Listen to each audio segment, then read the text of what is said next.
23वीं राष्ट्रीय junior federation athletics championship Prayagraj में होने जा रही है। इसके लिए जोरदार तैयारी की गई है।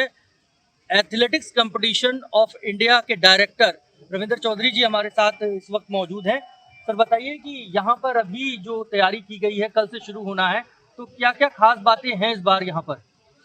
देखिए, कोई भी जो प्रतियोगिता है, एथलेटिक फेडरेशन जो है इंडिया की, वो अपनी स्टेट एथलेटिक्स एसोसिएशन को जिम्मेवारी देती है।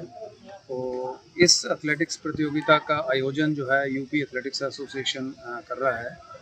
और ये पहली बार हुआ है कि 1000 से ज़्यादा बच्चे हैं इसमें पार्टिसिपेट कर रहे हैं, जिससे ये दिखता है कि एथलेटिक्स की तरफ अब बच्चों का रुझान कितना ज़्यादा बढ़ चुका है। और 3 दिन में 1000 बच्चों के इवेंट्स कराना बहुत जो है हमारे लिए चैलेंजिंग है, और हमारी टीम इसके लिए तैयार है। और तो सबसे बड़ा जो हमारे लिए यहाँ चैलेंज होगा वो बारिश है, जो मौसम है। पर उसके लिए भी हमने सब तैयारियाँ की हैं कि कैसे वाटर प्रूफिंग की जाए, कैसे उस कंडीशन में भी इस इवेंट को चलाया जाए। और यहाँ का जो एडमिनिस्ट्रेशन है वो भी बहुत अच्छे से हेल्प कर रहा है, और हमें लगता है कि मीट बहुत अच्छी जाएगी और बहुत अच्छे रिजल्ट्स आएंगे। काफ़ी अंतर्राष्ट्रीय स्तर के एथलीट्स इसमें पार्टिसिपेट कर रहे हैं, और ये एथलीट्स हैं जो आने वाले चैम्पियन होंगे। यहीं से एथलीट्स जो हैं आगे निकलते हैं। तो यूपी एथलेटिक्स एसोसिएशन, यहाँ की एडमिनिस्ट्रेशन का मैं धन्यवाद करता हूँ कि यहाँ अच्छे अरेंजमेंट्स किए जा रहे हैं, और कल तक इसका आप देखेंगे कि इसका बहुत अच्छा आयोजन होने जा रहा है। पहला इवेंट हमारा सुबह 5:30 होगा। अगर आप उस टाइम आ पाएँ तो आप देखेंगे कि 5:30 का मतलब होता है 5:30, तो 5:35 नहीं होगा, 5:31 नहीं होगा, 5:30 ही इवेंट शुरू होता है हमारा। हर इवेंट टाइम पे होगा। और सबसे पहले आपको बताना चाहूँगा कि इसमें एथलीट्स का बायोमेट्रिक अटेंडेंस लिया जाता है, हर एथलीट्स का यूआईडी बनाया जाता है, हर एथलीट का जो चेस्ट नंबर होता है, जो आइडेंटिफिकेशन के लिए होता है, उसको स्कैन किया जाता है। काफ़ी लंबा प्रोसेस है, बट ये इसलिए किया जाता है कि कोई भी इसमें एथलीट जो है इम्पर्सिनेशन ना करे या फ्रॉड ना करे। हर चीज़ को, एज फ्रॉड को, डोप फ्रॉड को, इम्पर्सिनेशन फ्रॉड को, हर चीज़ को ध्यान में रखा जाता है कि जो सही बच्चा है उसको सही जो है प्लेटफॉर्म मिले और अच्छे से वो प्रतियोगिता में भाग ले सके। जिनको शॉर्ट लिस्ट किया जाता है उनका फिर जो डॉक्टर ऑर्थोपेडिशियन जो एज वेरिफिकेशन करते हैं, उन बच्चों का X ray, wrist X ray, dental age, ये देखा जाता है, और उसके बाद उनको निर्णय में लिया जाता है। तो अभी तक 1000 में से 350-400 बच्चे हो चुके हैं। तो अभी मैं उस कमेटी के पास नहीं गया, कुछ बच्चों को उन्होंने शॉर्ट लिस्ट किया होगा, जो हमारे डॉक्यूमेंट से या हमारे सिस्टम से या हमारे डेटाबेस से जो हमें गलत होंगे, हम उनको ज़रूर बाहर निकालेंगे। और सर यहाँ पर प्रयागराज में जिस तरह से हो रहा है, कुंभ के बाद भी बड़ा आयोजन है, तो इसमें प्रयागराज किस तरह से आपको यहाँ पर जो चीज सुविधाएं हैं वो किस तरह से देखने को मिली है कि कितनी तैयारी है? देखिए, सबसे बड़ा हमारी फेडरेशन हमेशा कोशिश करती है कि नए शहर में जाके हम प्रतियोगिताएं कराएं, क्योंकि ये प्रतियोगिता यहाँ के बच्चों को एक छाप छोड़ जाएगी। यहाँ से वो बच्चे इस ग्राउंड पे आएंगे। अभी देखिए, ये सिंथेटिक ट्रैक है, अभी आया है यहाँ पे। अब यहाँ के बच्चे, जब इस एरिया के बच्चे जब इस चैंपियनशिप को देखेंगे, उनमें एक शौक जागेगा। तो आप देख सकते हैं कि हमारा एम सिर्फ ये नहीं कि यहाँ प्रतियोगिता कराना, हमारा यहाँ पे उद्देश्य सबसे बड़ा क्या है कि यहाँ के लोकल आसपास के बच्चे जो हैं एथलेटिक्स की तरफ आएँ, इस ट्रैक को यूज़ करें। और शायद आपको पता होगा, यहाँ की बहुत ऐसी मेमोरीज भी हैं। रुस्तम खान जी का नाम सुना होगा, जिन्होंने बहुत इंटरनेशनल हैमर थ्रोअर्स प्रोड्यूस किए हैं। तो हम तो चाहेंगे सिर्फ हैमर थ्रो नहीं, यहाँ हर तरह के एथलीट जो है यहाँ से निकले। और इस प्रतियोगिता का सबसे बड़ा उद्देश्य है कि यहाँ के लोकल बच्चों को हम इस ट्रैक को दिखाएं, लाएं, और यहाँ से एथलेटिक्स में पार्टिसिपेट करना शुरू करें। इस तैयारियों को लेकर बच्ची, ऐसा कुछ नहीं, तैयारी बिल्कुल उसी समय पे चल रही है जिस समय से हम चाह रहे हैं। जैसे वाटर प्रूफिंग एक इशू है हमारा, उसको हम काफ़ी हद तक कर लिया है। तो अभी बनारस की किसी कंपनी से हमें, क्योंकि यहाँ हमें नहीं मिल पाए वेंडर्स, तो हमने बनारस से हायर किए हैं, और बनारस से मेरे को लगता है लोग आ भी गए हैं, और हम उस चैलेंज को भी ख़त्म कर गए हैं। क्योंकि हम चाहते हैं, क्योंकि मैंने तो देखा कि ओलंपिक्स भी देखे हैं, कितने एशियन गेम्स में गया हूँ, बारिश में इवेंट्स चलते हैं। अगर आप पीछे ओलंपिक्स देखते हैं तो शॉर्टपुट मैन टोटल बारिश में हुआ।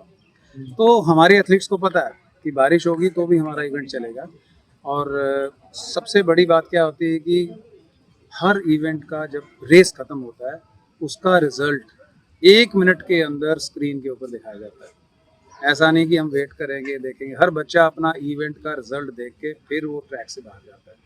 तो इसलिए जो है पूरी ट्रांसपेरेंसी से अच्छे ढंग से हम एथलेटिक चैम्पियनशिप कराते हैं। जो जो हमारे, क्योंकि अभी पूरी लिस्ट बनी है, उसमें से शॉर्ट लिस्ट करेंगे, एक लिस्ट जारी की जाएगी जिसमें बहुत ऐसे बच्चे होंगे जिन्होंने अंतर्राष्ट्रीय स्तर पे भाग लिया होगा, उसकी जानकारी शाम तक आपको देंगे। क्लास मैसेज क्या देना चाहेंगे कुछ सब खिलाड़ी को? मैं यही चाहूँगा कि सभी बच्चे अच्छे से करें और अपना जो करके आए उससे बेहतर करें। तो बेहतर करने की उम्मीद यहाँ पर कर रहे हैं रविंद्र चौधरी जी, जो कि डायरेक्टर हैं एथलेटिक्स कंपटीशन ऑफ इंडिया का। उन्होंने बताया कि काफ़ी अच्छी तैयारियां यहाँ पर की गई हैं प्रयागराज में। इस इवेंट को लेकर वो भी उत्साहित हैं और यहाँ पर जो तैयारी है वो खास है और इस पर पूरे देश की नज़र है। तो इसमें कहीं से भी कोई ढिलाई बरती नहीं जा रही है। प्रयागराज में होने जा रही है और इसके लिए यहाँ पर कई खिलाड़ी देश के अलग अलग हिस्सों से आ रहे हैं। भावना यहाँ पर आई हुई हैं जो कि हाई जंप की खिलाड़ी हैं, उनसे बातचीत करते हैं। भावना, आप बताइए कि ये जो वार यहाँ पर आयोजन होने जा रहा है इसको लेकर आपका उत्साह किस तरह से है और तैयारियां कैसी हैं? सबसे पहले नमस्ते। पिछली बार भी जो लखनऊ में हुआ था जूनियर फेडरेशन कप, उसमें भाग लिया था और उधर से मैं जूनियर एशियन क्वालिफाई हुआ था, वर्ल्ड जूनियर क्वालिफाई हुआ था। और इस साल भी यहाँ चल रहा है जूनियर फेडरेशन, तो मैंने सोचा लास्ट आखिरी बचा है मेरा साल जूनियर में, तो एक साल में इधर खत्म करके फिर अच्छा परफॉर्म करके जाना है। और खुशी लग रहा है क्योंकि junior federation is very nostalgic, क्योंकि हर टाइम तो सीनियर के बाद तो नहीं मिल सकता, जूनियर तो ये लास्ट है, तो बहुत खुशी हो रहा है। तो पिछले आपके कौन कौन से रिकॉर्ड हैं और इस बार उसको कैसे ब्रेक करने का की तैयारी है? मेरा हाई जंप में रिकॉर्ड था, पर पिछले साल मैं लॉन्ग जंप हेप्टा की थी और इस साल लॉन्ग जंप कर रही हूँ। तो रिकॉर्ड तो हाई जंप में था, पर टारगेट करूँगी लॉन्ग जंप रिकॉर्ड के लिए भी। और आपकी मदर भी पहले इसमें रही हैं, खेल से जुड़ी हुई रही हैं, तो किस तरह से आपको वो सहयोग करती हैं, किस तरह से आपको प्रोत्साहित करती हैं? मम्मी तो बहुत खुशी की बात है ऐसे कि कोच भी है, मम्मी भी है, एक गाइड बहुत अच्छे करती है हर चीज़ में भी, सिर्फ घर पे नहीं, सिर्फ ट्रैक पे नहीं, हर चीज़ में कर सकती है। तो उस चीज़ का मुझे बहुत खुशी और बहुत गर्व है, क्योंकि हर घर में ऐसा नहीं होता। तो मेरे घर में ऐसा है, मम्मी पापा दोनों एथलीट्स है, मम्मी पापा दोनों कोच है, तो उस चीज़ को लेकर मुझे बहुत गर्व फील होता है, बहुत खुशी फील होता है। तो वेरी ग्रेटफुल। लोग यहाँ पहुंची हैं, किस तरह से इसको उत्साह? अच्छा, तो जब छोटी से थी तब से अंडर 14 से खेल रही हूँ मैं, और जर्नी तो हाँ रहा है थोड़ा, मे बी स्ट्रगल्स थोड़े रहे, बट मम्मी पापा हर बार रहे मेरा साथ ही रहे सपोर्ट करने के लिए हर चीज़ में। और हर एक कंपटीशन में मेरे साथ आए हैं, मेरे साथ रह के मैं गाइड करने का हो गया और इवेंट के तब सपोर्ट करने हो गया। तो हर कंपटीशन में आके मुझे सपोर्ट किया है, तो उस चीज़ का भी मुझे बहुत खुशी महसूस होता है। और फिर सिर्फ स्पोर्ट्स नहीं हो गया, सिर्फ पढ़ाई में भी मुझे पुश करता है कि पढ़ाई भी करो, अच्छा करो, दोनों इस पे भी अच्छा करो, तो इस तरह से मुझे बहुत सपोर्ट करता है। भावना की मदर भी यहाँ पर मौजूद है, उनसे बातचीत करते हैं। ये कुंभ नगरी रही है, कुंभ के बाद ये बड़ा आयोजन हो रहा है, तो इसको लेकर जब यहाँ पे प्रयागराज आप लोग पहुंचे तो किस तरह क्या उत्साह है मन में? सबसे पहले नमस्कार। प्रयागराज का तो बारे में नॉट ओनली इंडिया में तो हुआ, ऐसा हुआ है, इतना बड़ा कुंभ मेला हुआ है और पूरे वर्ल्ड वाइड में से इधर आया था कुंभ मेले के लिए। कैसा है क्या है, सबके लोग ने भाग लिया था। इसमें हमको मालूम चलता कि हिंदुत्व का जो यूनिटी बहुत अच्छा हुआ है करके। एंड हमको तो इधर आके पहुँच के बहुत अच्छा हुआ, कम से कम हम लोग भाग नहीं लिए, कम से कम जगह में आके पहुँचे प्रयागराज में। एंड हम लोग कल तो संगम, उसका जो संगम था उधर भी गए थे, तो उनको देखा तो हमको बहुत खुशी हुआ कि हाँ इसमें हमको हिस्सा नहीं ले पाए, बट हम लोग को जगह बहुत पसंद आया। एंड स्पेशली मैं इस मौके में थैंक्स बोलना चाहता हूँ हमारे इंडियन फेडरेशन, तो हमको इधर एक भाग लेने का मौका दिया है। और हमारा एथलेटिक्स फेडरेशन हर एक एथलीट के लिए बहुत इंपॉर्टेंट देता है, हर एक एथलीट्स को हमको भेजना चाहते हैं, क्योंकि मेरा बेटी तो लॉन्ग जंप पर, पहला हाई जंप पर, उसके बाद हेप्टा, फिर उसके बाद लॉन्ग जंप पर बनी है। जो भी हमारे इस जर्नी में हमारा AFI का जो रोल है, हमारे AFI का सपोर्ट है बहुत हुआ है। इसी वजह से हम लोग इस टॉप में भी पहुंचे और आगे भी पहुंचे सभी बच्चे। तो हम लोग उनको बहुत धन्यवाद देते हैं कि हम लोग को इधर ऑर्गेनाइज किया और इस ग्राउंड के माध्यम से और भी बच्चे इधर आके पार्टिसिपेट कर रहा है और देख के अच्छा ऐसे भी एथलेटिक्स भी इधर हो रहा है, इधर एथलेटिक्स का स्पोर्ट्स एक नेशनल लेवल हो रहा है, सभी लोग देख के उनको एक उत्साह मिले। आपको एक हाँ इधर हमारा स्पोर्ट्स भी अच्छा है, उनको एक भाग लेके कि कुंभ मेला तो सबको मालूम तभी चला कि इधर प्रयागराज कुंभ मेला हो रहा है। मगर इस प्लेस में athletics junior national first time हो रहा है, तो वो भी हिस्सा पूरा देश को, जैसे पूरा स्टेट को मालूम चलना चाहिए कि हाँ इधर अच्छा कंपटीशन हुआ है और हर बच्चे अपना बेस्ट दिए। तो ये सबको आशा रहेगा और मैं भी आशा करूंगी सभी बच्चे अपना बेस्ट परफॉर्मेंस दे और अपना बेस्ट करेंगे। आपकी बेटी की तैयारी किस तरह की है? उसका तैयारी तो अच्छा था, ऐसा कुछ नहीं था, क्योंकि वो अब तो बाहर देश में पढ़ रही थी और उधर स्पोर्ट्स कर रही थी यूएसए में, सैन डिएगो में। तो उधर अपना प्रैक्टिस भी अच्छा किया, इवन उसका एजुकेशन में कर रही थी और उधर बहुत सारे कॉम्पिटिशन भी उसने किया एंड 630 भी कंटिन्यूस 32 लॉन्ग जंप कंटिन्यूसली कर रही थी। तो थोड़ा आगे पीछे हो रहा था, तो उधर का क्लाइमेट और इधर क्लाइमेट थोड़ा सेक्टर थोड़ा टाइम लगेगा, सिंस ओनली 2 वीक्स अभी हुआ है।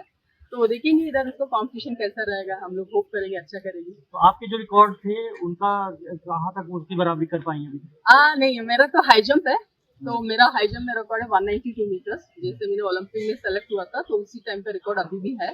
तो 2012 से लेकर अभी तक चल रहा है। तो आई डोंट नो कि वो ब्रेक बार करते हैं, मगर उसका जर्नी अलग है कि उसको चाहिए कि मैं लॉन्ग जंप करूंगी, तो मेरा था हाई जंप था। तो इन बिटवीन उसमें उसको कौन सा गाइड करना है, जैसे हफ्ता में उसको चूज करने के उसको प्रायोरिटी दिया था, उसमें उसने सेलेक्ट किया है। तो अभी आगे बताने और कौन सा इवेंट में उसकी छोड़ जाएगी, मुझे वो उसका मालूम नहीं है। जो मेरा हस्बैंड है वो नागराज पीजी है, 100 मीटर इंटरनेशनल स्प्रिंटर है, जो कॉमनवेल्थ का उसमें भी भाग लिए, तो उसमें भी मेडल उनका हुआ था। फिर उनको बहुत सारे एशियन चैम्पियन को मेडल हुआ था, तो 100 मीटर उनको बहुत अच्छा रहा और उनको 4x400 रिले भी बहुत अच्छा रहा। सो कंटिन्यूसली ही वाज 13 ईयर्स चैम्पियन थे 100 मीटर्स में। तो उनका बहुत मायने पड़ता है कि अगर स्प्रिंट्स हमारा स्पीड अच्छा नहीं तो कौन से इवेंट हम लोग चलेंगे नहीं, तो उनका स्पीड भी है, हमारा एक्सप्लोज भी है, तो इस वजह से अच्छा कर रहे हैं सभी मेरे बच्चे अच्छे कर रहे हैं। पेरेंट्स का इन्हें सपोर्ट मिला है क्योंकि वो भी एथलीट रहे हैं, तो इनको उम्मीद है कि इस बार भी वो यहाँ पर एक अच्छा रिकॉर्ड बनाएंगे। अगर आप ये वीडियो YouTube पर देख रहे हैं तो हमारे चैनल को सब्सक्राइब करें और बेल आइकन को दबाना ना भूलें। अगर आप Facebook पर ये वीडियो देख रहे हैं तो हमारे पेज को लाइक करें।